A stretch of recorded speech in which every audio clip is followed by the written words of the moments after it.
ਕੱਲ ਦੋਸਤੋ ਸਵਾਗਤ ਹੈ ਜੀ ਇੱਕ ਵਾਰੀ ਫਿਰ ਤੁਹਾਡੇ ਆਪਣੇ YouTube channel PSTET study notes ਦੇ ਉੱਪਰ ਜੀ।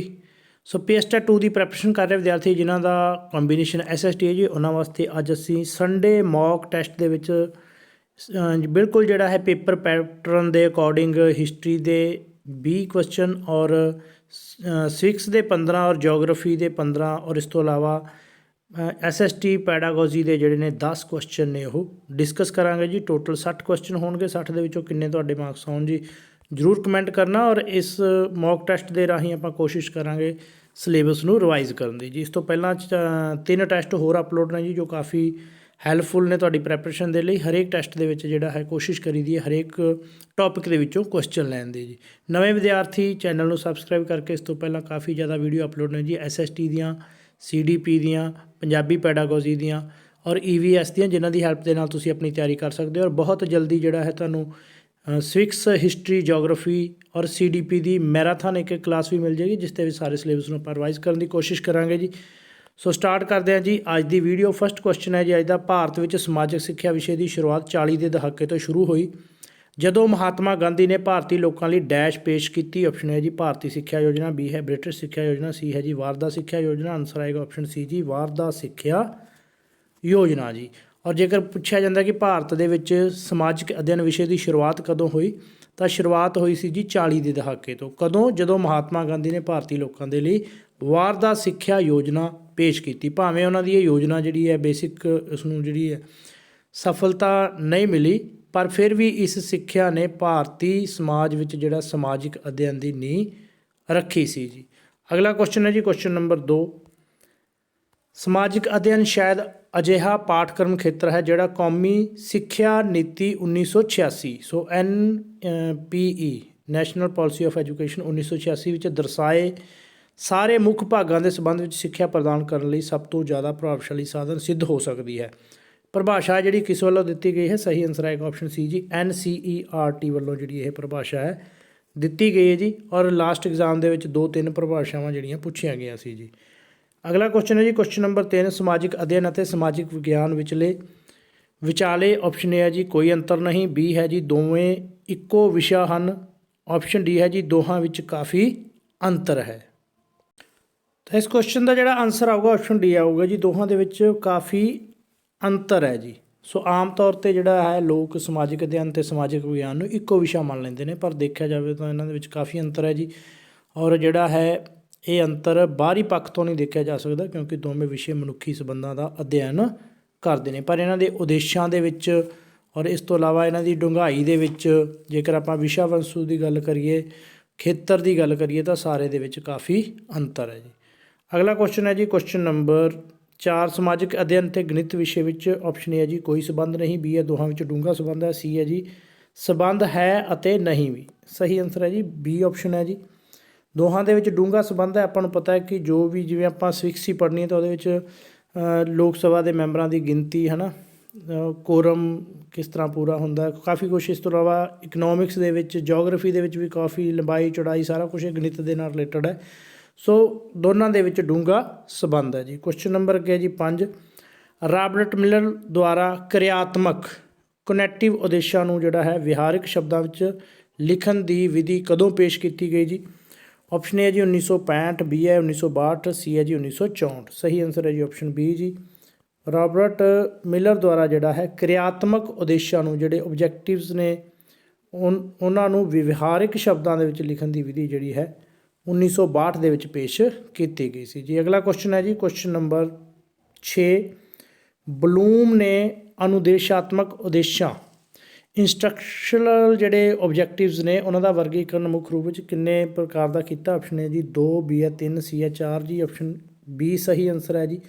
ਸੋ 3 ਤਰ੍ਹਾਂ ਦੇ ਜਿਹੜੇ ਨੇ ਇੰਸਟਰਕਸ਼ਨਲ ਓਬਜੈਕਟਿਵ ਦੱਸੇ ਨੇ ਬਲੂਮ ਨੇ। ਗਿਆਨਾਤਮਕ ਉਦੇਸ਼, ਕੋਗਨੇਟਿਵ ਜਿਹਨੂੰ ਆਪਾਂ ਬੋਲ ਦਿੰਦੇ ਹਾਂ, ਭਾਵਨਾਤਮਕ ਉਦੇਸ਼ ਔਰ ਕਿਰਿਆਤਮਕ ਉਦੇਸ਼ ਜੀ। ਸੋ 3 ਉਦੇਸ਼ ਦੱਸੇ ਨੇ SST ਦੇ ਬਲੂਮ ਨੇ ਜੀ। ਅਗਲਾ ਕੁਐਸਚਨ ਹੈ ਜੀ ਕੁਐਸਚਨ ਨੰਬਰ 7 ਹੈ ਜੀ, ਗਿਆਨਾਤਮਕ ਉਦੇਸ਼ ਜਿਹੜੇ ਕੋਗਨੇਟਿਵ ਓਬਜੈਕਟਸ ਨੇ ਉਹਨਾਂ ਦਾ ਸਭ ਤੋਂ ਹੇਠਲਾ ਪੱਧਰ ਜਾਂ ਪਹਿਲਾ ਪੱਧਰ ਕਿਹੜਾ ਹੈ ਜੀ? ਆਪਸ਼ਨ ਹੈ ਜੀ ਪ੍ਰਯੋਗ, ਐਪਲੀਕੇਸ਼ਨ, B ਹੈ ਮੁਲਾਂਕਣ, ਐਵੈਲੂਏਸ਼ਨ, C ਹੈ ਜੀ ਗਿਆਨ, ਨੌਲੇਜ ਜੀ।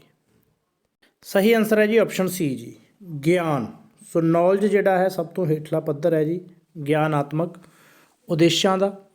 ਦੂਸਰਾ ਪੱਧਰ ਹੈ ਜੀ ਬੋਧ, ਤੀਸਰਾ ਹੈ ਪ੍ਰਯੋਗ ਐਪਲੀਕੇਸ਼ਨ, ਤੀਸਰਾ ਉਸ ਤੋਂ ਉੱਪਰਲੀ ਜਿਹੜੀ ਪੌੜੀ ਹੈ ਉਹਨੂੰ ਬੋਲਦੇ ਆ ਐਨਾਲਾਈਜ਼, ਔਰ ਉਸ ਤੋਂ ਬਾਅਦ ਫਿਰ ਸੰਸਲੇਸ਼ਨ, ਫਿਰ ਅਵੈਲੂਏਸ਼ਨ ਜਿਹੜਾ ਜੀ।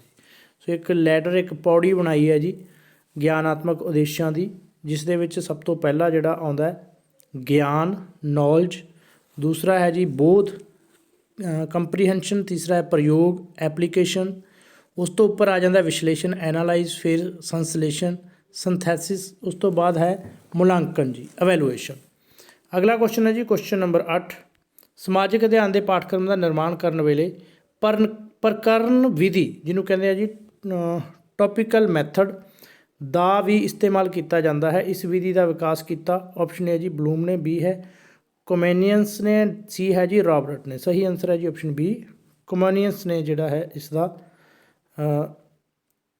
ਇਸ ਵਿਧੀ ਦਾ ਜਿਹੜਾ ਵਿਕਾਸ ਹੈ ਉਹ ਕੀਤਾ ਹੈ ਜੀ ਟੌਪਿਕਲ ਮੈਥਡ ਦਾ ਜੀ। ਔਰ ਇਸੇ ਵਿਧੀ ਦੇ ਵਿੱਚ ਜਿਹੜਾ ਹੈ ਇਤਿਹਾਸ ਨੂੰ ਜਿਹੜਾ ਕਈ ਪ੍ਰਕਰਨਾਂ ਦੇ ਵਿੱਚ ਵੰਡ ਲਿਆ ਜਾਂਦਾ ਹੈ, ਜਿਵੇਂ ਆਰੀਆ ਪੂਰਵ ਦਾ ਭਾਰਤ, ਆਰੀਆ ਦਾ ਭਾਰਤ ਵਿੱਚ ਦਾਖਲ ਹੋਣਾ, ਆਰੀਆ ਦੀ ਸੰਸਕ੍ਰਿਤੀ, ਸੋ ਇਸ ਤਰੀਕੇ ਦੇ ਨਾਲ। ਔਰ ਸਮਾਜਿਕ ਅਧਿਐਨ ਨਾਲ ਸੰਬੰਧਿਤ ਵੱਖ-ਵੱਖ ਘਟਨਾਵਾਂ ਨੂੰ ਜਿਹੜਾ ਇੱਕ ਪ੍ਰਕਰਨ ਦੇ ਤੌਰ 'ਤੇ ਪੜ੍ਹਾਇਆ ਜਾਂਦਾ ਹੈ ਜੀ। ਅੱਗੇ ਹੈ ਜੀ ਕੁਐਸਚਨ ਨੰਬਰ 9, ਸੰਕੇਂਦਰਿਤ ਵਿਧੀ ਦਾ ਪ੍ਰਤੀਪਾਦਨ ਕੀਤਾ ਆਪਸ਼ਨ ਹੈ ਜੀ ਬਲੂਮ ਟੈਕਸਨੋਮੀ, ਬੀ ਹੈ ਜੀ ਕੋਠਾਰੀ ਕਮਿਸ਼ਨ, ਸੀ ਹੈ ਜੀ ਪੈਸਟਾਲੋਜੀ। ਕੌਨਸੈਂਟਰਿਕ ਜਿਹੜਾ ਮੈਥਡ ਹੈ ਉਹਦਾ ਪ੍ਰਤੀਪਾਦਨ ਕੀਤਾ ਹੈ ਜੀ ਪੈਸਟਾਲੋਜੀ ਨੇ ਜੀ। ਔਰ ਜਿਹੜੀ ਇਹ ਸੰਕੇਂਦਰਿਤ ਵਿਧੀ ਹੈ ਜੀ ਕੌਨਸੈਂਟਰਿਕ ਵਿਧੀ ਹੈ, ਮੈਥਡ ਹੈ, ਇਹ ਕਾਲ ਕਰਮ ਜਿਹੜੀ ਕ੍ਰੋਨੋਲੋਜੀਕਲ ਮੈਥਡ ਹੈ ਉਹਦੇ ਨਾਲ ਇਸ ਦਾ ਨਜ਼ਦੀਕੀ ਜਿਹੜਾ ਹੈ ਸੰਬੰਧ। ਔਰ ਦੂਜੇ ਸ਼ਬਦਾਂ 'ਚ ਇਹ ਵੀ ਕਿਹਾ ਜਾਂਦਾ ਹੈ ਕਿ ਇਹ ਜਿਹੜੀ ਵਿਧੀ ਹੈ ਜਿਹੜੀ ਕ੍ਰੋਨੋਲੋਜੀਕਲ ਮੈਥਡ ਹੈ ਉਸ ਦਾ ਸੁਧਰਿਆ ਹੋਇਆ ਰੂਪ ਹੈ। ਔਰ ਸਮਾਜਿਕ ਅਧਿਐਨ ਦੀ ਸੰਕੇਤਨ ਜਿਹੜੀ ਵਿਧੀ ਹੈ ਉਸ ਦੇ ਵਿੱਚ ਸਿੱਖਣ ਦੇ ਜਿਹੜਾ ਸੂਤਰ ਹੈ ਨੇੜੇ ਤੋਂ ਦੂਰ ਵੱਲ ਜਾਣ ਦੇ ਸਿਧਾਂਤ ਦੇ ਉੱਤੇ ਆਧਾਰਿਤ ਹੈ ਜੀ। ਜੇਕਰ ਕੁਐਸਚਨ ਆ ਜਾਏ ਕਿ ਕ੍ਰੋਨੋਲੋਜੀਕਲ ਮੈਥਡ ਦਾ ਜਿਹੜਾ ਹੈ ਸੁਧਰਿਆ ਹੋਇਆ ਰੂਪ ਕਿਹੜਾ, ਤਾਂ ਉਹ ਹੈ ਜੀ ਸਕੇਂਦਰਿਤ ਵਿਧੀ ਕੌਨਸੈਂਟਰਿਕ ਮੈਥਡ ਜੀ। ਔਰ ਇਸ ਦਾ ਜਿਹੜਾ ਪ੍ਰਤੀਪਾਦਨ ਕੀਤਾ ਸੀ ਉਹ ਕੀਤਾ ਸੀ ਜੀ ਪੈਸਟਾਲੋਜੀ ਨੇ। ਨੈਕਸਟ ਹੈ ਜੀ ਕੁਐਸਚਨ ਨੰਬਰ 10, ਪਾਠਕ੍ਰਮ ਦੇ ਏਕੀਕ੍ਰਿਤ ਪਹੁੰਚ ਇੰਟਰਗ੍ਰੇਟਿਡ ਅਪਰੋਚ ਦੀ ਸ਼ੁਰੂਆਤ ਸਭ ਤੋਂ ਪਹਿਲਾਂ ਕੀਤੀ ਗਈ। Option A Bharat, B England, C America. ਸਹੀ ਆਨਸਰ ਹੈ ਜੀ ਆਪਸ਼ਨ ਸੀ ਜੀ ਅਮਰੀਕਾ ਦੇ ਵਿੱਚ ਜਿਹੜੀ ਹੈ ਕੀਤੀ ਗਈ ਸੀ ਸ਼ੁਰੂਆਤ ਏਕੀਕ੍ਰਿਤ ਪਹੁੰਚ ਇੰਟਰਗ੍ਰੇਟ ਅਪਰੋਚ ਦੀ ਜੀ ਪਾਠਕ੍ਰਮ ਬਣਾਉਣ ਸੰਬੰਧੀ ਜੀ। ਅੱਗੇ ਹੈ ਜੀ ਆਪਣੇ ਜੀਓਗ੍ਰਾਫੀ ਦੇ ਕੁਐਸਚਨ ਹੈ ਜੀ। ਕੁਐਸਚਨ ਨੰਬਰ 1 ਹੈ ਜੀ ਆਕਾਰ ਅਨੁਸਾਰ ਮਹਾਂਦੀਪਾਂ ਦਾ ਸਹੀ ਕਰਮ ਹੈ। ਤਾਂ ਆਨਸਰ ਕਰ ਸਕਦੇ ਹੋ ਜਿਹੜਾ ਸਹੀ ਆਨਸਰ ਹੋਏ, ਪਰ ਸਹੀ ਆਨਸਰ ਇਸ ਦਾ ਹੋਏਗਾ ਜੀ ਆਪਸ਼ਨ ਬੀ। ਸਹੀ ਕਰਮ ਹੈਗਾ ਜੀ ਏਸ਼ੀਆ, ਅਫਰੀਕਾ, ਉੱਤਰੀ ਅਮਰੀਕਾ ਅਤੇ ਦੱਖਣੀ ਅਫਰੀਕਾ ਜੀ। ਆਕਾਰ ਅਨੁਸਾਰ ਸਹੀ ਕਰਮ, ਸੋ ਸਭ ਤੋਂ ਵੱਡਾ ਏਸ਼ੀਆ ਜੀ। ਕਈ ਕੁਐਸਚਨ ਤਾਂ ਸਿੰਪਲ ਵੀ ਕਈ ਵਾਰੀ ਆ ਜਾਂਦਾ ਕਿ ਸਭ ਤੋਂ ਵੱਡਾ ਮਹਾਂਦੀਪ ਕਿਹੜਾ ਹੈ, ਏਸ਼ੀਆ ਹੈ ਜੀ। ਸਭ ਤੋਂ ਛੋਟਾ ਆਸਟ੍ਰੇਲੀਆ ਹੈ। ਕਈ ਵਾਰੀ ਕੁਐਸਚਨ ਆ ਚੁੱਕਾ ਸੀਟੈਟ 'ਚ ਵੀ, ਸਭ ਤੋਂ ਛੋਟਾ ਮਹਾਂਦੀਪ ਕਿਹੜਾ, ਸਭ ਤੋਂ ਛੋਟਾ ਜਿਹੜਾ ਹੈ ਆਸਟ੍ਰੇਲੀਆ ਹੈ, ਸਭ ਤੋਂ ਵੱਡਾ ਏਸ਼ੀਆ ਜੀ। ਉਸ ਤੋਂ ਬਾਅਦ ਫਿਰ ਅਫਰੀਕਾ, ਫਿਰ ਉੱਤਰੀ ਅਮਰੀਕਾ ਅਤੇ ਫਿਰ ਦੱਖਣੀ ਅਮਰੀਕਾ ਜੀ। ਅੱਗੇ ਜੀ ਕੁਐਸਚਨ ਨੰਬਰ 2, ਪ੍ਰਿਥਵੀ ਕਿਹੜੇ 2 ਗ੍ਰਹਿਆਂ ਦੇ ਵਿੱਚ ਸਥਿਤ ਹੈ ਜੀ। ਆਪਸ਼ਨ ਹੈ ਜੀ ਬੁੱਧ ਸ਼ੁੱਕਰ, ਬੀ ਹੈ ਸ਼ੁੱਕਰ ਮੰਗਲ, ਸੀ ਹੈ ਮੰਗਲ ਬ੍ਰਹਿਸਪਤੀ, ਡੀ ਹੈ ਜੀ ਮੰਗਲ ਸ਼ਨੀ। ਸਹੀ ਆਨਸਰ ਹੈਗਾ ਜੀ ਆਪਸ਼ਨ ਬੀ ਸ਼ੁੱਕਰ ਅਤੇ ਮੰਗਲ ਦੇ ਵਿਚਕਾਰ ਧਰਤੀ ਜਿਹੜੀ ਹੈ ਸਥਿਤ ਹੈ। ਔਰ ਸੂਰਜ ਤੋਂ ਤੀਸਰਾ ਸਥਾਨ ਹੈ। ਧਰਤੀ ਨੂੰ ਨੀਲਾ ਗ੍ਰਹਿ ਵੀ ਕਿਹਾ ਜਾਂਦਾ, ਸ਼ੁੱਕਰ ਦੀ ਜੁੜਵਾਂ ਭੈਣ ਵੀ ਕਿਹਾ ਜਾਂਦਾ ਜੀ। ਸੋ ਗ੍ਰਹਿਆਂ ਦਾ ਇੱਕ ਪੂਰਾ ਚੈਪਟਰ ਅਪਲੋਡ ਹੈ ਜੀ, ਡਿਟੇਲ ਦੇ ਵਿੱਚ ਜ਼ਰੂਰ ਦੇਖ ਲਿਓ ਕਿਉਂਕਿ ਇਸ ਦੇ ਵਿੱਚੋਂ ਕੁਐਸਚਨ ਹਰ ਸਾਲ ਆਉਂਦੇ ਨੇ। ਨੈਕਸਟ ਹੈ ਜੀ ਕੁਐਸਚਨ ਨੰਬਰ 3, ਕਿਹੜੇ ਸ਼ਹਿਰ ਨੂੰ ਸੂਤੀ ਕੱਪੜੇ ਦੀ ਰਾਜਧਾਨੀ ਕਿਹਾ ਜਾਂਦਾ ਹੈ ਜੀ। ਲੁਧਿਆਣਾ, ਮੁੰਬਈ, ਸੂਰਤ, ਅਹਿਮਦਾਬਾਦ। ਸਹੀ ਆਨਸਰ ਆਏਗਾ ਆਪਸ਼ਨ ਬੀ ਜੀ ਮੁੰਬਈ ਨੂੰ ਜਿਹੜਾ ਹੈ ਸੂਤੀ ਕੱਪੜੇ ਦੀ ਰਾਜਧਾਨੀ ਕਿਹਾ ਜਾਂਦਾ ਹੈ। ਕੁਐਸਚਨ ਨੰਬਰ 4 ਹੈ ਜੀ ਠੰਡ ਕਾਰਨ ਝੀਲ ਜੰਮਣ ਲੱਗ ਪੈਂਦੀ ਹੈ, ਇਸ ਦਾ ਕਿਹੜਾ ਭਾਗ ਜੰਮੇਗਾ। ਆਪਸ਼ਨ ਹੈ ਜੀ ਝੀਲ ਦਾ ਮੱਧ ਭਾਗ, ਬੀ ਹੈ ਝੀਲ ਦਾ ਉੱਪਰੀ ਤਲ, ਸੀ ਹੈ ਤਲਹੱਟੀ, ਡੀ ਹੈ ਜੀ ਸਾਰਾ ਪਾਣੀ ਹੀ ਜੰਮੇਗਾ। ਆਨਸਰ ਆਏਗਾ ਆਪਸ਼ਨ ਬੀ ਜੀ ਝੀਲ ਦਾ ਸਭ ਤੋਂ ਉੱਪਰੀ ਜਿਹੜਾ ਤਲ ਹੈ ਉਹ ਜੰਮੇਗਾ ਜੀ।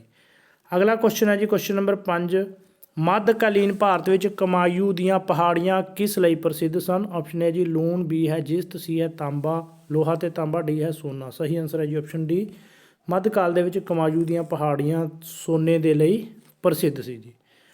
ਕੁਐਸਚਨ ਨੰਬਰ 6 ਹੈ ਜੀ, ਜਲ ਡਮਰੂ ਤੋਂ ਕੀ ਭਾਵ ਹੈ? ਦੋ ਸਾਗਰਾਂ ਮਹਾਸਾਗਰਾਂ ਵਿਚਕਾਰ ਸਥਲ ਪੱਟੀ। ਬੀ ਹੈ ਜੀ ਧਰਤੀ ਦੀ ਅੰਦਰਲੀ ਪਰਤ। ਸੀ ਹੈ ਜਲ ਜਵਾਲਾਮੁਖੀ ਦੇ ਫਟਣ ਦੇ ਕੱਚੇ ਪਦਾਰਥ। ਡੀ ਹੈ ਜੀ ਨਦੀ ਦੇ ਵਿਚਕਾਰ ਸਥਲ ਭਾਗ।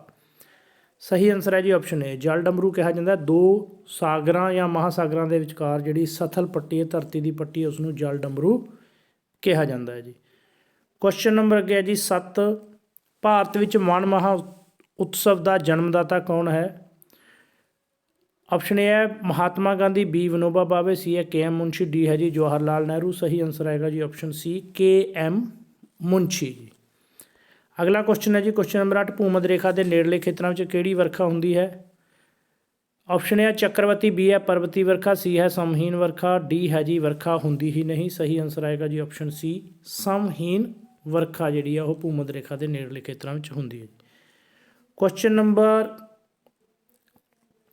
9 ਹੈ ਜੀ, ਭਾਰਤ ਵਿੱਚ ਅਰਬ ਸਾਗਰ ਦੇ ਤੱਟ 'ਤੇ ਕਿਹੜੀ ਬੰਦਰਗਾਹ ਨਹੀਂ ਹੈ ਜੀ ਇਹਨਾਂ ਵਿੱਚੋਂ? ਆਪਸ਼ਨ ਹੈ ਜੀ ਨਵਾਂ ਮੰਗਲੌਰ। ਬੀ ਹੈ ਕਾਂਡਲਾ। ਸੀ ਹੈ ਮਗਰਗਾਮ। ਡੀ ਹੈ ਜੀ ਤੂਤੀਕੋਰਨ। ਸਹੀ ਆਨਸਰ ਹੈ ਜੀ ਆਪਸ਼ਨ ਡੀ, ਤੂਤੀਕੋਰਨ ਜਿਹੜੀ ਹੈ ਉਹ ਅਰਬ ਸਾਗਰ ਦੇ ਤੱਟ 'ਤੇ ਨਹੀਂ ਹੈ ਇਹਨਾਂ ਵਿੱਚੋਂ। ਕੁਐਸਚਨ ਨੰਬਰ 10 ਹੈ ਜੀ, ਕਿਹੜੀ ਨਦੀ ਕਿਸੇ ਵੀ ਸਮੁੰਦਰ ਤੱਟ ਵਿੱਚ ਨਹੀਂ ਡਿੱਗਦੀ ਇਹਨਾਂ 'ਚੋਂ? ਆਪਸ਼ਨ ਹੈ ਗੋਦਾਵਰੀ। ਬੀ ਤਾਪਤੀ। ਸੀ ਯਮੁਨਾ। ਡੀ ਹੈ ਜੀ ਕਾਵੇਰੀ। ਸਹੀ ਆਨਸਰ ਹੈ ਜੀ ਆਪਸ਼ਨ ਸੀ, ਯਮੁਨਾ ਜਿਹੜੀ ਹੈ ਸਮੁੰਦਰ ਦੇ ਵਿੱਚ ਨਹੀਂ ਡਿੱਗਦੀ ਜੀ। ਕੁਐਸਚਨ ਨੰਬਰ 11 ਜੀ, ਬੰਗਲਾਦੇਸ਼ ਨੂੰ ਭਾਰਤ ਦੇ ਕਿੰਨੇ ਰਾਜਾਂ ਦੀ ਹੱਦ ਲੱਗਦੀ ਹੈ ਜੀ? ਆਪਸ਼ਨ ਹੈ 5। ਬੀ ਹੈ 7। ਸੀ ਹੈ 4। ਡੀ ਹੈ 6 ਜੀ। ਸਹੀ ਆਨਸਰ ਹੈ ਜੀ ਆਪਸ਼ਨ ਏ, 5 ਰਾਜਾਂ ਦੀ ਜਿਹੜੀ ਹੱਦ ਹੈ ਭਾਰਤ ਦੇ ਦੀ ਉਹ ਬੰਗਲਾਦੇਸ਼ ਦੇ ਨਾਲ ਲੱਗਦੀ ਹੈ ਜੀ। ਮਿਜ਼ੋਰਮ, ਤ੍ਰਿਪਤਪੁਰਾ, ਪੱਛਮੀ ਬੰਗਾਲ, ਮੇਘਾਲਿਆ ਅਤੇ ਅਸਮ ਜੀ। ਸੋ ਇਹਦੇ ਵਿੱਚੋਂ ਕੁਐਸਚਨ ਜਿਹੜਾ ਹੈ ਕਈ ਵਾਰੀ ਆ ਜਾਂਦਾ ਕਿ ਹੇਠ ਲਿਖਿਆਂ ਵਿੱਚੋਂ ਕਿਹੜੇ ਰਾਜ ਦੀ ਜਿਹੜੀ ਸੀਮਾ ਹੈ ਉਹ ਪੱਛਮੀ ਬੰਗਾਲ ਨਾਲ ਲੱਗਦੀ ਹੈ ਜਾਂ ਨਹੀਂ ਲੱਗਦੀ। ਇਸ ਲਈ ਆਪਾਂ ਨੂੰ 5 ਦੇ ਨਾਮ ਯਾਦ ਰੱਖਣੇ ਪੈਣਗੇ, ਮਿਜ਼ੋਪੁਰ, ਤ੍ਰਿਪਤਪੁਰਾ, ਬੰਗਾਲ, ਪੱਛਮੀ ਬੰਗਾਲ, ਮੇਘਾਲਿਆ ਅਤੇ ਅਸਮ ਜੀ। ਕੁਐਸਚਨ ਨੰਬਰ 12 ਜੀ, ਐਗ ਮਾਰਕ ਕੀ ਹੈ? ਆਪਸ਼ਨ ਹੈ ਜੀ ਸਹਿਕਾਰੀ ਉਤਪਾਦਨ ਦਾ ਨਾਂ। ਬੀ ਹੈ ਜੀ ਸਰਕਾਰੀ ਮੋਹਰ। ਸੀ ਹੈ ਜੀ ਖਾਦ ਵਸਤੂਆਂ ਦੀ ਕਿਸਮ ਗਰੰਟੀ ਦੀ ਮੋਹਰ। ਡੀ ਹੈ ਜੀ ਕਿਰਸਾਨੀ ਸਹਿਕਾਰੀ ਸਮਿਤੀ ਦੀ ਮੋਹਰ। ਐਗ ਮਾਰਕ ਜਿਹੜੀ ਹੈ ਆਪਸ਼ਨ ਸੀ ਹੈ ਜੀ ਖਾਣ ਵਾਲੀਆਂ ਜਿਹੜੀਆਂ ਖਾਦ ਵਸਤੂਆਂ ਨੇ ਉਹਨਾਂ ਦੀ ਕਿਸਮ ਤੇ ਗਰੰਟੀ ਤੇ ਮੋਹਰ ਹੈ ਜੀ ਐਗ ਮਾਰਕ।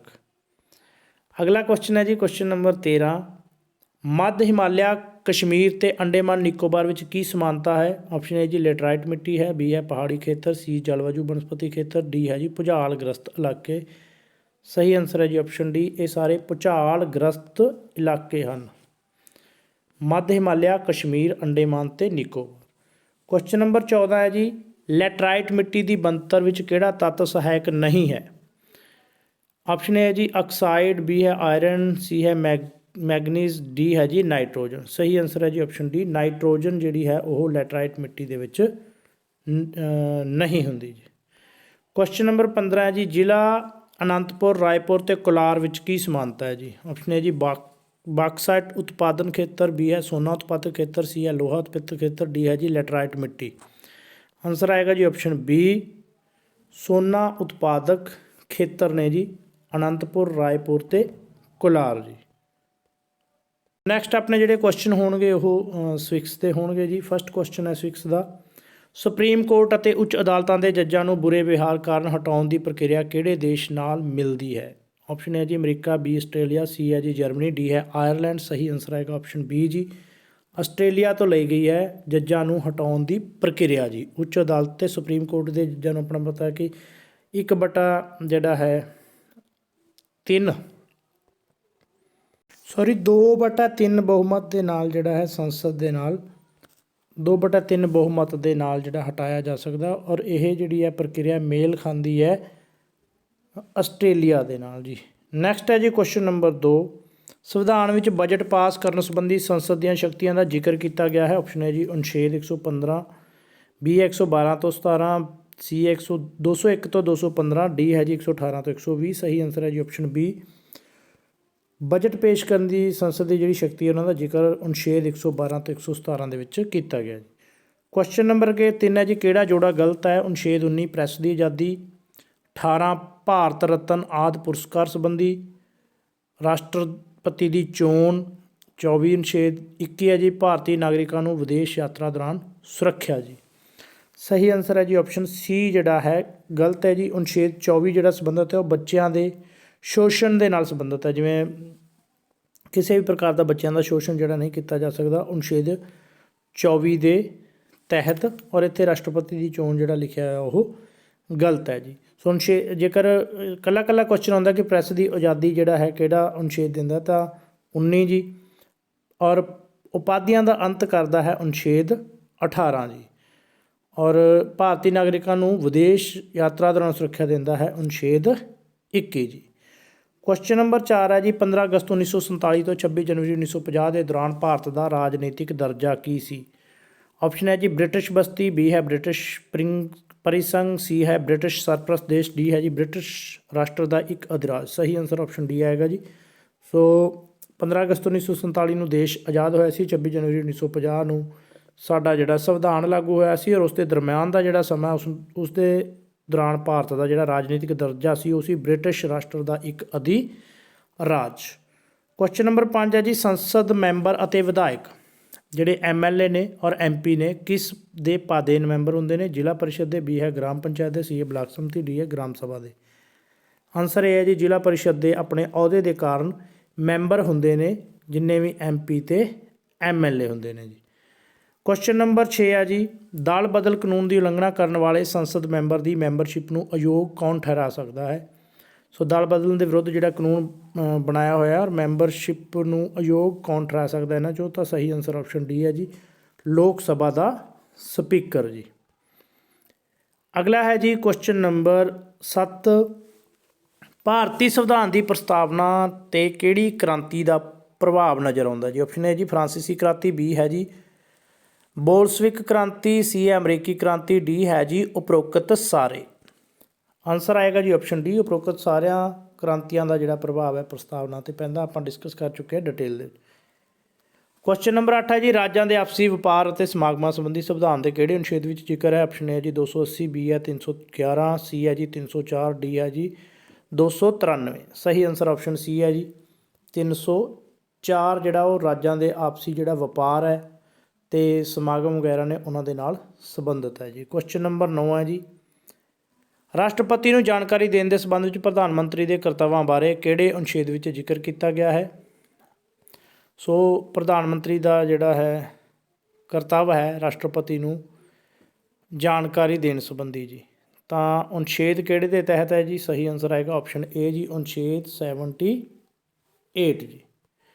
ਕੁਐਸਚਨ ਨੰਬਰ 10 ਹੈ ਜੀ ਸੰਵਿਧਾਨ ਦਾ ਕਿਹੜਾ ਅਨੁਛੇਦ ਦੁਧਾਰੂ ਪਸ਼ੂਆਂ ਦਾ ਰੱਖਿਅਕ ਹੈ? ਅਨੁਛੇਦ 45, 48, 40 ਜਾਂ 39। ਸਹੀ ਆਨਸਰ ਆਏਗਾ ਆਪਸ਼ਨ ਬੀ ਜੀ ਅਨੁਛੇਦ 48 ਜੀ। ਨੈਕਸਟ ਕੁਐਸਚਨ ਹੈ ਜੀ ਰਾਜਪਾਲ ਵਿਧਾਨ ਸਭਾ ਵਿੱਚ ਐਂਗਲੋ ਇੰਡੀਅਨ ਜਾਤੀ ਦੇ ਕਿੰਨੇ ਮੈਂਬਰ ਨਾਮਜ਼ਦ ਕਰਦਾ ਹੈ ਜੀ? ਵਿਧਾਨ ਸਭਾ ਦੀ ਗੱਲ ਹੋ ਰਹੀ ਹੈ ਜੀ ਐਂਗਲੋ ਇੰਡੀਅਨ। ਤਾਂ ਆਪਸ਼ਨ ਹੈ ਜੀ 1, ਬੀ ਹੈ 5, ਸੀ ਹੈ 3, ਡੀ ਹੈ ਜੀ 2। ਸਹੀ ਆਨਸਰ ਹੈ ਜੀ ਆਪਸ਼ਨ ਏ 1 ਮੈਂਬਰ ਨੂੰ ਨਾਮਜ਼ਦ ਕਰਦਾ ਹੈ ਜੀ। ਕੁਐਸਚਨ ਨੰਬਰ 12 ਜੀ ਭਾਰਤੀ ਰਾਸ਼ਟਰੀ ਕਾਂਗਰਸ ਦਾ ਮਹਾਮੰਤਰੀ ਕੌਣ ਸੀ? ਆਪਸ਼ਨ ਹੈ ਜੀ ਦਾਦਾ ਭਾਈ ਨੌਰੋਜੀ, ਬੀ ਹੈ ਜੀ RC ਜੰਮੂਮਦਾਰ, ਸੀ ਹੈ AO ਹਿਊਮ, ਡੀ ਹੈ ਜੀ VC ਬੈਨਰਜੀ ਜੀ। ਸਹੀ ਆਨਸਰ ਆਏਗਾ ਜੀ ਆਪਸ਼ਨ ਸੀ ਜੀ AO ਹਿਊਮ ਮਹਾਮੰਤਰੀ ਕਹਿ ਸਕਦੇ ਹਾਂ ਜੀ ਜਿਸ ਨੇ ਸਥਾਪਨਾ ਕੀਤੀ ਸੀ 1885 ਈਸਵੀ ਦੇ ਵਿੱਚ ਕਾਂਗਰਸ ਦੀ ਜੀ। ਬਹੁਤ ਵਾਰੀ ਕੁਐਸਚਨ ਆ ਚੁੱਕਾ ਹੈ ਕਿ ਭਾਰਤੀ ਰਾਸ਼ਟਰੀ ਕਾਂਗਰਸ ਦੀ ਸਥਾਪਨਾ ਕਦੋਂ ਹੋਈ? 1885 ਚ। ਕਿਸ ਨੇ ਕੀਤੀ? AO ਹਿਊਮ ਨੇ ਜੀ। ਅਗਲਾ ਕੁਐਸਚਨ ਨੰਬਰ 13 ਹੈ ਜੀ ਭਾਰਤੀ ਰਾਸ਼ਟਰੀ ਕਾਂਗਰਸ ਦੀ ਸਥਾਪਨਾ ਤੋਂ ਆਜ਼ਾਦੀ ਤੱਕ ਕਿੰਨੇ ਵਿਸ਼ੇਸ਼ ਸੰਮੇਲਨ ਹੋਏ ਜੀ? ਆਨਸਰ ਏ ਹੈ ਜੀ 5, B 8, C 3, ਡੀ ਹੈ ਜੀ ਕੋਈ ਨਹੀਂ। ਸਹੀ ਆਨਸਰ ਸੀ ਹੈ ਜੀ 3 ਅਧਿਵੇਸ਼ਨ ਜਿਹੜੇ ਨੇ ਸੰਮੇਲਨ ਜਿਹੜੇ ਨੇ ਉਹ ਹੋਏ ਸੀ ਜੀ। ਕੁਐਸਚਨ ਨੰਬਰ 4 ਹੈ ਜੀ ਭਾਰਤ ਦੇ ਪਹਿਲੇ ਰਾਸ਼ਟਰਪਤੀ ਦੀ ਚੋਣ ਕਦੋਂ ਹੋਈ? ਆਪਸ਼ਨ ਹੈ ਜੀ 25 ਜਨਵਰੀ 1949, ਬੀ ਹੈ 25 ਜਨਵਰੀ 1950, ਸੀ ਹੈ 26 ਜਨਵਰੀ 1950, ਡੀ ਹੈ ਜੀ 26 ਨਵੰਬਰ 1950। ਆਨਸਰ ਹੈ ਜੀ ਆਪਸ਼ਨ ਸੀ 26 ਜਨਵਰੀ 1950 ਨੂੰ ਭਾਰਤ ਦੇ ਪਹਿਲੇ ਰਾਸ਼ਟਰਪਤੀ ਕੌਣ ਸੀ ਜੀ? ਕਮੈਂਟ ਜ਼ਰੂਰ ਕਰਨਾ ਕਿਉਂਕਿ ਬਹੁਤ ਵਾਰੀ ਜਿਹੜਾ ਇਹ ਕੁਐਸਚਨ ਕਰ ਚੁੱਕੇ ਹਾਂ ਜੀ। ਕੁਐਸਚਨ ਨੰਬਰ 15 ਹੈ ਜੀ ਸੰਵਿਧਾਨ ਸਭਾ ਦੀ ਮਸੌਦਾ ਕਮੇਟੀ ਦਾ ਗਠਨ ਕਦੋਂ ਹੋਇਆ? ਆਪਸ਼ਨ ਹੈ ਜੀ 26 ਜਨਵਰੀ 1947, ਬੀ ਹੈ 15 ਅਗਸਤ 1947, ਸੀ ਹੈ 26 ਅਗਸਤ 1947, ਡੀ ਹੈ ਜੀ 29 ਨਵੰਬਰ 1947 ਜੀ। ਸੋ ਆਪਾਂ ਨੂੰ ਪਤਾ ਹੈ ਕਿ ਇੱਕ ਸੰਵਿਧਾਨ ਸਭਾ ਸੀ ਜੀ ਔਰ ਇੱਥੇ ਤੁਸੀਂ ਕਮੈਂਟ ਕਰਨਾ ਜੀ ਸੰਵਿਧਾਨ ਸਭਾ ਦੇ ਪ੍ਰਧਾਨ। ਦੂਸਰਾ ਇੱਕ ਮਸੌਦਾ ਕਮੇਟੀ ਸੀ ਡਰਾਫਟਿੰਗ ਕਮੇਟੀ ਜਿਹਦੇ 7 ਮੈਂਬਰ ਸੀ ਜੀ। ਸੋ ਇੱਥੇ ਦੱਸਣਾ ਕਿ ਮਸੌਦਾ ਡਰਾਫਟਿੰਗ ਕਮੇਟੀ ਦੇ ਪ੍ਰਧਾਨ ਕੌਣ ਸੀ ਔਰ ਸੰਵਿਧਾਨ ਸਭਾ ਦੇ ਪ੍ਰਧਾਨ ਕੌਣ ਸੀ, ਕਮੈਂਟ ਕਰਨਾ ਜੀ। ਗਠਨ ਇਹਦਾ ਕਦੋਂ ਹੋਇਆ ਸੀ ਮਸੌਦਾ ਕਮੇਟੀ ਦਾ? ਆਨਸਰ ਸੀ ਹੈ ਜੀ 26 ਅਗਸਤ 1947 ਨੂੰ ਜੀ। ਅਗਲਾ ਕੁਐਸਚਨ ਹੈ ਜੀ ਕੁਐਸਚਨ ਨੰਬਰ, ਅੰਗਰੇਜ਼ੀ ਸ਼ਾਸਨ ਕਾਲ ਵਿੱਚ ਪ੍ਰਚਲਿਤ ਨਹੀਂ ਕੀਤੀ ਗਈ ਮਾਲੀਆ ਪ੍ਰਣਾਲੀ ਦਾ ਨਾਮ ਦੱਸਣਾ ਜੀ। ਹਿਸਟਰੀ ਸਟਾਰਟ ਹੈ ਜੀ, 20 ਕੁਐਸਚਨ ਹੋਣਗੇ ਹਿਸਟਰੀ ਦੇ। ਆਪਸ਼ਨ ਹੈ ਜੀ ਸਥਾਈ ਬੰਦੋਬਸਤ, ਬੀ ਹੈ ਰਾਇਤਵਾੜੀ ਪ੍ਰਣਾਲੀ, ਸੀ ਹੈ ਜੀ ਮਹਿਲਵਾੜੀ, ਡਿਟੇਲ ਦੇ ਵਿੱਚ ਕੀਤੀਆਂ ਹੋਈਆਂ ਨੇ ਸਾਰੀਆਂ, ਡੀ ਹੈ ਜੀ ਕਨਕੂਤ ਪ੍ਰਣਾਲੀ। ਸਹੀ ਆਨਸਰ ਹੈ ਜੀ ਆਪਸ਼ਨ ਡੀ। ਕਨਕੂਤ ਪ੍ਰਣਾਲੀ ਜਿਹੜੀ ਆ ਮੁਗਲ ਕਾਲ ਦੇ ਸਮੇਂ ਸੀ ਜੀ, ਔਰ ਸਥਾਈ ਬੰਦੋਬਸਤ ਪਰਮਾਨੈਂਟ ਸੈਟਲਮੈਂਟ ਰਾਇਤਵਾੜੀ ਪ੍ਰਬੰਧ ਔਰ ਮਹਿਲਵਾੜੀ ਪ੍ਰਬੰਧ ਜਿਹੜਾ ਹੈ ਅੰਗਰੇਜ਼ਾਂ ਦੇ ਸਮੇਂ ਸੀ। ਔਰ ਇਹਦੇ ਨਾਲ ਰਿਲੇਟਡ ਕੁਐਸਚਨ ਬਹੁਤ ਵਾਰੀ ਆ ਚੁੱਕਾ ਹੈ, ਪਰਮਾਨੈਂਟ ਸੈਟਲਮੈਂਟ ਕਿਸ ਦੁਆਰਾ ਕੀਤੀ ਗਈ? ਕਾਰਨਵਾਲਿਸ ਦੁਆਰਾ 1793 'ਚ ਕੀਤੀ ਗਈ ਸੀ ਜੀ। ਨੈਕਸਟ ਹੈ ਜੀ ਕੁਐਸਚਨ ਨੰਬਰ 2, ਉਹ ਰਿਆਸਤ ਜਿਸ ਨੇ 1857 ਦੇ ਵਿਦਰੋਹ ਨੂੰ ਦਬਾਉਣ ਵਿੱਚ ਅੰਗਰੇਜ਼ਾਂ ਦਾ ਸਾਥ ਦਿੱਤਾ ਸੀ ਜੀ। ਆਪਸ਼ਨ ਹੈ ਹੈਦਰਾਬਾਦ ਅਤੇ ਪਟਿਆਲਾ, ਬੀ ਹੈ ਕਸ਼ਮੀਰ ਅਤੇ ਇੰਦੌਰ, ਸੀ ਹੈ ਗਵਾਲੀਅਰ ਅਤੇ ਭੋਪਾਲ, ਡੀ ਹੈ ਉਪਰੋਕਤ ਸਾਰੇ ਜੀ। ਸਹੀ ਆਨਸਰ ਆਪਸ਼ਨ ਡੀ ਹੈ ਜੀ। ਸੋ ਇਹ ਰਿਆਸਤਾਂ ਸੀ ਜੀ ਹੈਦਰਾਬਾਦ ਅਤੇ ਪਟਿਆਲਾ, ਕਸ਼ਮੀਰ ਅਤੇ ਇੰਦੌਰ, ਗਵਾਲੀਅਰ ਅਤੇ ਭੋਪਾਲ। ਇਹਨਾਂ ਨੇ ਅੰਗਰੇਜ਼ਾਂ ਦਾ ਸਾਥ ਦਿੱਤਾ ਸੀ 1857 ਈਸਵੀ ਦੇ ਵਿਦਰੋਹ ਨੂੰ ਦਬਾਉਣ ਦੇ ਵਿੱਚ। ਕੁਐਸਚਨ ਨੰਬਰ 3 ਹੈ ਜੀ 1857 ਈਸਵੀ ਦੇ ਵਿਦਰੋਹ ਦਾ ਕ੍ਰਾਂਤੀ ਦੇ ਵੇਲੇ ਭਾਰਤੀਆਂ ਅਤੇ ਅੰਗਰੇਜ਼ਾਂ ਸੈਨਿਕਾਂ ਦਾ ਅਨੁਪਾਤ ਕੀ ਸੀ ਜੀ। ਆਪਸ਼ਨ ਹੈ ਜੀ 6-3 ਦਾ, ਬੀ ਹੈ ਜੀ 5-1 ਦਾ, ਸੀ ਹੈ ਜੀ 4-3 ਦਾ, ਡੀ ਹੈ ਜੀ 2-1 ਦਾ। ਸਹੀ ਆਨਸਰ ਆਪਸ਼ਨ ਬੀ ਹੈ ਜੀ 5-1 ਦਾ ਸੀ, ਯਾਨੀ ਕਿ 5 ਭਾਰਤੀ ਸੈਨਿਕ ਔਰ 1 ਜਿਹੜਾ ਹੈ ਅੰਗਰੇਜ਼ ਸੈਨਿਕ। ਔਰ 1857 ਈਸਵੀ ਦੇ ਵਿਦਰੋਹ ਤੋਂ ਬਾਅਦ, ਕਿਉਂਕਿ ਉਸਨੂੰ ਸੈਨਿਕ ਵਿਦਰੋਹ ਵੀ ਕਿਹਾ ਜਾਂਦਾ ਹੈ ਔਰ ਸੈਨਾ ਤੋਂ ਹੀ ਆਪਾਂ ਨੂੰ ਪਤਾ ਸਟਾਰਟ ਹੋਇਆ ਸੀ, ਮੰਗਲ ਪਾਂਡੇ ਪਹਿਲੇ ਸ਼ਹੀਦ ਸੀ ਉਸ ਵਿਦਰੋਹ ਦੇ, ਇਸ ਕਰਕੇ ਇਸ ਵਿਦਰੋਹ ਤੋਂ ਬਾਅਦ ਜਿਹੜੀ ਗਿਣਤੀ ਉਹ ਘਟਾ ਦਿੱਤੀ ਗਈ ਸੀ। ਕੁਐਸਚਨ ਨੰਬਰ ਅੱਗੇ ਹੈ ਜੀ 4, 1857 ਈਸਵੀ ਦੇ ਵਿਦਰੋਹ ਦੀ ਸ਼ੁਰੂਆਤ, ਅੰਗਰੇਜ਼ਾਂ ਦੀ ਵਪਾਰਕ ਬਸਤੀ ਅਤੇ ਨਾ ਮਿਲਵਰਤਨ ਅੰਦੋਲਨ ਦੀ ਸ਼ੁਰੂਆਤ ਹੋਈ। ਆਪਸ਼ਨ ਹੈ ਜੀ ਬੰਬਈ ਤੋਂ, ਬੀ ਹੈ ਸੂਰਤ ਤੋਂ, ਸੀ ਹੈ ਮਦਰਾਸ ਤੋਂ, ਡੀ ਹੈ ਜੀ ਕਲਕੱਤਾ ਤੋਂ। ਆਨਸਰ ਹੈ ਜੀ ਡੀ, ਕਲਕੱਤਾ ਤੋਂ ਜਿਹੜੀ ਹੈ ਸ਼ੁਰੂਆਤ ਹੋਈ ਸੀ ਜੀ 1857 ਈਸਵੀ ਦੇ ਵਿਦਰੋਹ ਦੀ ਵੀ, ਔਰ ਅੰਗਰੇਜ਼ਾਂ ਦੀ ਵਪਾਰਕ ਬਸਤੀ ਵੀ ਸੀ ਕਲਕੱਤਾ, ਔਰ ਨਾ ਮਿਲਵਰਤਨ ਅੰਦੋਲਨ ਵੀ ਕਲਕੱਤਾ ਤੋਂ ਸ਼ੁਰੂ ਹੋਇਆ ਸੀ। ਕੁਐਸਚਨ ਨੰਬਰ ਅੱਗੇ ਹੈ ਜੀ 5, ਲੋਅਰ ਬਰਮਾ ਨੂੰ ਬ੍ਰਿਟਿਸ਼ ਸਾਮਰਾਜ ਵਿੱਚ ਮਿਲਾਉਣ ਵਾਲਾ ਅੰਗਰੇਜ਼ ਅਧਿਕਾਰੀ ਸੀ। ਆਪਸ਼ਨ ਹੈ ਜੀ ਲਾਰਡ ਹੇਸਟਿੰਗ, ਬੀ ਹੈ ਲਾਰਡ ਡਲਹੌਜੀ, ਸੀ ਹੈ ਜੀ ਲਾਰਡ ਕੈਨਿੰਗ, ਡੀ ਹੈ ਜੀ ਲਾਰਡ ਮਿੰਟੋ। ਆਨਸਰ ਹੈ ਜੀ ਬੀ ਲਾਰਡ ਡਲਹੌਜੀ ਜੀ। 20 ਦਸੰਬਰ 1852 ਈਸਵੀ ਨੂੰ ਲਾਰਡ ਡਲਹੌਜੀ ਨੇ ਲੋਅਰ ਬਰਮਾ ਨੂੰ ਬ੍ਰਿਟਿਸ਼ ਸਾਮਰਾਜ ਦੇ ਵਿੱਚ ਮਿਲਾਇਆ ਸੀ, ਔਰ ਲਾਰਡ ਡਲਹੌਜੀ ਆਪਣੀ ਲੈਪਸ ਦੀ ਨੀਤੀ ਕਾਰਨ ਵੀ ਮਸ਼ਹੂਰ ਸੀ। ਸੋ ਲੈਪਸ ਦੀ ਨੀਤੀ ਕਿਸ ਨੇ ਸ਼ੁਰੂਆਤ ਕੀਤੀ ਸੀ? ਲਾਰਡ ਡਲਹੌਜੀ ਨੇ ਜੀ। ਸੋ ਜਦੋਂ ਇਹ ਨਾਮ ਰਿਪੀਟ ਹੁੰਦੇ ਨੇ ਅਧਿਕਾਰੀਆਂ ਵਗੈਰਾ ਦੇ, ਤਾਂ ਆਪਾਂ ਨੂੰ ਨਾਲ ਜਿਹੜੀਆਂ ਕੋਰ ਰਿਲੇਟਡ ਚੀਜ਼ਾਂ ਨੇ ਉਹ ਯਾਦ ਆ ਜਾਂਦੀਆਂ ਨੇ, ਜਿਹਦੇ ਨਾਲ ਆਪਣੀ ਰਿਵੀਜ਼ਨ ਵਧੀਆ ਹੋ ਜਾਂਦੀ ਜੀ। ਕੁਐਸਚਨ ਨੰਬਰ 6 ਹੈ ਜੀ, government of India act 1858 Bharat ਵਿੱਚ ਇਸ ਨੇ ਕੀ ਪ੍ਰਭਾਵ ਪਾਇਆ ਜੀ। ਆਪਸ਼ਨ ਹੈ ਜੀ ਕੰਪਨੀ ਰਾਜ ਨੂੰ ਖਤਮ ਕਰ ਤਾਜ ਦੇ ਅਧੀਨ ਕਰ ਦਿੱਤਾ ਗਿਆ, ਬੀ ਹੈ ਜੀ ਨਵੇਂ ਆਰਥਿਕ ਸੁਧਾਰ ਹੋਏ, ਸੀ ਹੈ ਸੰਵਿਧਾਨ ਬਣਾਉਣ ਦਾ ਰਾਹ ਪੱਧਰ ਹੋਇਆ, ਡੀ ਹੈ ਜੀ ਕੁਝ ਰਾਜਨੀਤਿਕ ਸਹੂਲਤਾਂ ਦਿੱਤੀਆਂ ਗਈਆਂ।